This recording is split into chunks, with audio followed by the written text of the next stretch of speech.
तो दोस्तों कैसे हैं? आई होप आप सभी अच्छे होंगे और एक और नई वीडियो में आपका फिर से बहुत बहुत स्वागत। आज जो हमारे पास कॉल है वो ग्रेटर नोएडा वेस्ट की कॉल है। सैमसंग का डबल डोर फ्रिज है। कस्टमर का कॉल आया हमारे पास कि जी फ्रिज में कूलिंग बिल्कुल भी नहीं हो रही है। तो कस्टमर ठीक से बता नहीं पा रहा था कि उसमें क्या प्रॉब्लम है। तो चल के हमें ही देखना पड़ेगा कि उसमें क्या प्रॉब्लम है। तो हमें जाना है स्टेलर जीवन अपार्टमेंट ग्रेटर नोएडा वेस्ट। तो ये हमारी लोकेशन से तकरीबन 25 किलोमीटर के आसपास डिस्टेंस है वहाँ का। तो आइए दोस्तों चलेंगे ग्रेटर नोएडा वेस्ट स्टेलर जीवन अपार्टमेंट, वहीं चल के देखेंगे इस फ्रिज में क्या प्रॉब्लम है। तो आइए दोस्तों चलते हैं। रेडी।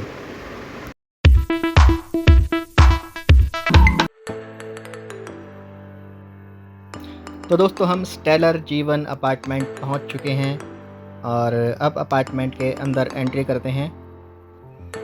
तो हमने अपार्टमेंट के अंदर एंट्री कर ली है और यही वो अपार्टमेंट है जहां पर हमें आज सैमसंग का फ्रिज रिपेयर करना है। आज का मौसम काफ़ी अच्छा है बाहर का। अब तो हम अपनी लोकेशन पर पहुंचने ही वाले हैं और दोस्तों हम अपनी लोकेशन पर पहुंच चुके हैं। यही वो सैमसंग का फ्रिज है जिसे हमें आज रिपेयर करना है। सैमसंग का कूलटेक बायो मॉडल है। ये तकरीबन 15 साल पुराना फ्रिज है जिसे कि हमें आज रिपेयर करना है। तो आइए इसको चेक करना शुरू करते हैं स्टेप बाय स्टेप। देख सकते हैं आप फ्रीजर के अंदर पानी की बोतल भी जमी नहीं है ठीक से और खाली हल्की हल्की कूलिंग कर रहा है फ्रिज, बर्फ़ नहीं जमा पा रहा है। और लोअर पार्ट में तो बिल्कुल भी कूलिंग नहीं है, इसमें बिल्कुल डल पड़ा हुआ नीचे का सेक्शन। तो इसी को चेक करेंगे आज। तो इसको चेक करने के लिए सबसे पहले हमने इसका फ़ैन चेक करा है। तो फ़ैन तो इसका वर्किंग है, फ़ैन का फ़्लो आ रहा है पर लेकिन वो जैसे आना चाहिए उस तरीके से नहीं आ रहा है। तो इसके लिए हमें इसकी डक्टिंग को खोलना पड़ेगा, फ्रीजर वाली। तो आइए इसकी फ्रीजर की डक्टिंग खोल लेते हैं सबसे पहले और उसके बाद देखेंगे कि इसमें क्या इशू है। तो सबसे पहले चेक करने के लिए हमें इसकी फ्रीजर की डक्टिंग ही खोलनी पड़ेगी। तो इसका फ्रेम वगैरह सब हमने हटा दिया है और अब इसकी सामने की डक्ट जो है स्क्रू ड्राइवर की हेल्प से हमें खोलनी है। तो आइए फटाफट इसकी सामने की डक्ट खोल लेते हैं और देखते हैं इसके बाद इसमें क्या इशू है। फ़ैन इसका वर्किंग है और बाकी का जो फॉल्ट है इसका हमें इसको खोलने के बाद ही पता चलेगा कि आखिर इसमें क्या प्रॉब्लम है। तो इसकी डक्टिंग को हमने खोल लिया है। थोड़ा सा वेट करना पड़ा क्योंकि डक्टिंग चिपकी पड़ी थी इससे। तो आइए इसका फ़ैन का जैक यहाँ से निकाल कर डक्टिंग को हम अलग रख देते हैं क्योंकि फ़ैन इसका प्रॉपर तरीके से वर्किंग है। तो फ़ैन हमें चेक करने की ज़रूरत है नहीं। आप देख सकते हैं सामने कूलिंग कॉइल पे बहुत बुरी तरीके से आइस जमी हुई है जिसके कारण फ़ैन सक नहीं कर पा रहा है और इसमें फॉग भी प्रॉपर तरीके से नहीं बन पा रहा है। तो यही इसमें ना कूलिंग होने का कारण है। तो इसके लिए हमें चेक करना पड़ेगा कहीं इसका हीटर ख़राब तो नहीं है या फिर इसका बायोमेटल या थर्मल फ्यूज़ में से कुछ एक चीज़ डिफेक्टिव हो सकती है। तो इसमें जो इसका बायोमेटल लगा हुआ है यहाँ पर लगा हुआ है, तो हम थोड़ा सा पानी डालकर यहाँ पर इसको मेल्ट करेंगे और हमें इसका बायोमेटल यहाँ पर दिख जाएगा। तो देख सकते हैं आप ये पाउच वाला बायोमेटल यहाँ पर लगा हुआ है, 2 क्लिप टाई से टाइट कर रखा है। तो हमें इसे बाहर निकालना पड़ेगा। वायर कटर से इसको काट लेते हैं, इसकी दोनों केबल टाई जो लगी हुई है इसमें, और उसके बाद हम इसे बाहर की तरफ खींच लेंगे और चेक करेंगे कि इसमें आखिर प्रॉपर तरीके से इसका जो हीटर है वो काम क्यों नहीं कर रहा है। तो इसमें जो लगा हुआ है वो एल्युमिनियम वाला हीटर लगा हुआ है जो कि कूलिंग कॉइल के साथ ही अटैच है। तो ये जो हमारा बायोमेटल यहाँ पर लगा हुआ है, ये आगे की जो रो है वो हीटर है और जो इसमें जहाँ पर ये बायोमेटल लगाया हुआ है ये कूलिंग कॉइल है। तो हमने इसका बायोमेटल वहाँ से बाहर निकाल लिया है और अब देख सकते हैं आप इसकी कंडीशन बिल्कुल ही वर्स्ट हुई पड़ी है, बिल्कुल एकदम ख़राब हुई पड़ी है। अंदर पाउच के अंदर पानी सा हमें महसूस हो रहा है। तो हमारा डाउट है कि यहीं पर कुछ प्रॉब्लम होगी। तो इसके लिए चेक करने के लिए भी हमें इसको यहाँ से 2 वायर्स इसकी हमें यहाँ से कट करनी पड़ेंगी और उसके बाद जो अगला स्टेप होगा हमारे इसको चेक करने का उसको भी आपको बताएंगे हमें इसे किस तरीके से चेक करना है। तो इसकी जो फ्रिज हमने ऑफ़ कर रखा है और इसकी दोनों वायर्स हमने काट दी हैं यहाँ से। अब इन दोनों वायर्स को हम छील लेंगे अपने वायर कटर से। इन दोनों वायर्स को छीलने के बाद अब जो हमारा अगला स्टेप होगा इसमें वो होगा इसका जो पीछे डिफ्रॉस्ट टाइमर लगा हुआ है उसको हीटर मोड पे लगाने का। तो देख सकते हैं ये इसका बायोमेटल है जो कि हमने हटाकर ये इसके दोनों वायर्स हमने आपस में शॉर्ट करने होंगे टाइमर को हीटर मोड पे लगा के। तो हमने इसकी जो एडजस्टमेंट यहाँ पर बना दी है। और अब फ्रिज के हम बैक साइड में चलते हैं और जो इसका टाइमर है, ये इसका कंप्रेसर है और यहाँ पर ये इसका डिफ्रॉस्ट टाइमर लगा हुआ है। तो हमें इसको हीटर मोड पे सेट करना है घुमाकर, और बहुत ही स्लो हाथ से इसको हमें एडजस्ट करना होता है हीटर मोड पे, नहीं तो ये शिफ्ट हो जाता है ज़रा सी देर में। तो हमने इसको यहाँ पर हीटर मोड पे लगा दिया है। अब हम फ्रिज को ऑन करेंगे। तो आइए फ्रिज को फटाफट से ऑन कर लेते हैं और इसकी टेस्टिंग करते हैं। टाइमर हमारा हीटर मोड पे है और फ्रिज हमारा ऑन हो चुका है। हमने सप्लाई फ्रिज में दे दी है और ये हमारा स्क्रू ड्राइवर है। हम दोनों वायर्स को इस तरीके से शॉर्ट करेंगे तो स्पार्किंग आप देख सकते हैं सामने आपको होती हुई दिखेगी दोनों वायर्स के अंदर। अगर इन दोनों वायर्स को शॉर्ट करने पे स्पार्किंग हो रही है फ्रिज के अंदर, तो इसका मतलब है कि इसका हीटर जो है वर्क कर रहा है प्रॉपर तरीके से। अगर यहाँ पर हमें स्पार्किंग नहीं मिलती तो या तो थर्मल फ्यूज़ ख़राब होता है इसका, या फिर इसका डिफ्रॉस्ट हीटर ख़राब होता। पर हमें यहाँ पर इसमें स्पार्किंग प्रॉपर मिल रही है, तो इसका मतलब है कि इसका बायोमेटल ही ख़राब है।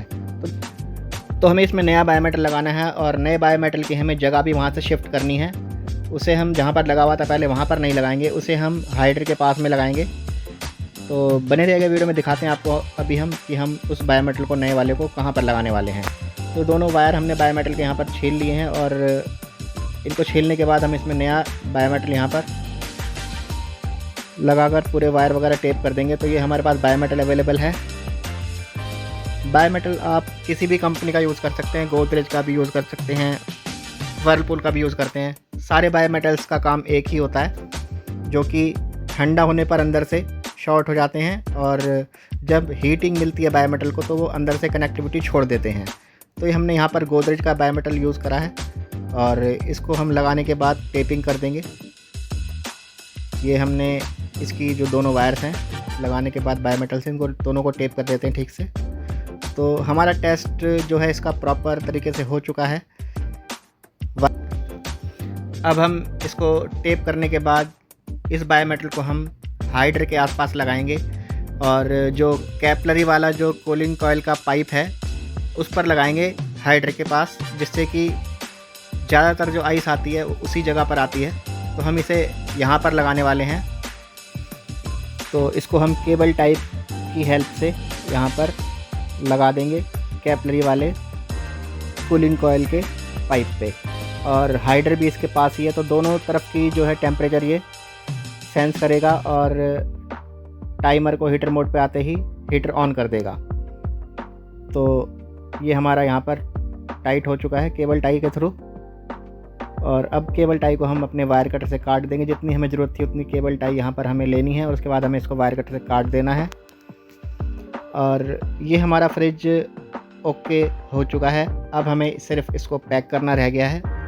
तो हमने इसकी सारी टेस्टिंग भी प्रॉपर कर ली, चेकिंग भी सारी प्रॉपर कर ली, और अब हम इसको डक्टिंग को फिट करके, तो आइए इसकी डक्टिंग फिट कर लेते हैं। और ये इसकी डक्टिंग है, तो हमें इसका फ़ैन का जैक भी लगाना है। कभी भी डक्टिंग फिट करते टाइम फ़ैन का जैक लगाना ना भूलें। ये हमारा फ़ैन का जैक प्रॉपर तरीके से लग चुका है और अब हम इसे एक बारी ऑन करके देखेंगे। तो टाइमर हम हीटर मोड से आगे कर देते हैं अपना, और अब हम फ्रिज को ऑन करके देखेंगे। तो आइए फ्रिज को ऑन कर लेते हैं। ये प्लग हमारा नीचे है, इसको हम सप्लाई में लगा देते हैं, सप्लाई बोर्ड में। ये हमने प्लग इसका लगा दिया है और फ्रिज में सप्लाई आ चुकी है। अब हम इसका देखते हैं, फ़ैन इसका चल चुका है, फ़ैन इसका वर्किंग है, और कूलिंग कॉइल के जो कैपलरी वाले पॉइंट पे आइस भी आने लगी है। और सबसे पहले ये बायोमेटल पे ही जाएगी, जिससे कि बायोमेटल जल्दी सेंस करके अंदर से शॉर्ट हो जाएगा और हीटर की सप्लाई वहाँ से छोड़ देगा। और अब ये हमारी डक्टिंग जो है हम इसको वापसी जैसे हमने खोली थी लगा देंगे। तो ये हमारा फ्रिज कूलिंग करने के लिए रेडी है और डिफ्रॉस्टिंग भी इसकी प्रॉपर तरीके से होगी। तो दोस्तों देखा आपने, हमने इसको किस तरीके से स्टेप बाय स्टेप चेक करके ठीक किया है। आपके सामने भी अगर कभी इस तरीके का फॉल्ट आए तो आपको इसी तरीके से चेक करना है और इस फॉल्ट को रिमूव करना है। इस फ्रिज को कंपनी वाले 2 बारी मना कर चुके हैं कस्टमर को कि सर ये फ्रिज ठीक नहीं होगा, इसे स्क्रैप कर दीजिए, पर लेकिन हमने इसी फ्रिज को कस्टमर के ठीक कर दिया। अगर आपके सामने भी कभी इस तरीके का फॉल्ट आए डिफ्रॉस्टिंग का, तो आपको इसी तरीके से चेक करना है और उसे रिपेयर करना है।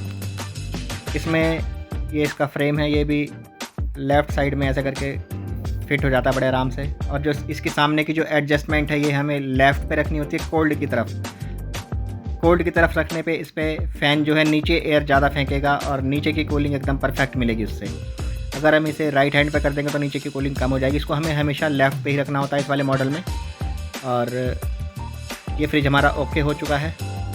मिलेंगे किसी नेक्स्ट वीडियो में किसी नए फॉल्ट के साथ। तब तक के लिए अपना ख्याल रखिएगा। Okay, bye bye, thanks.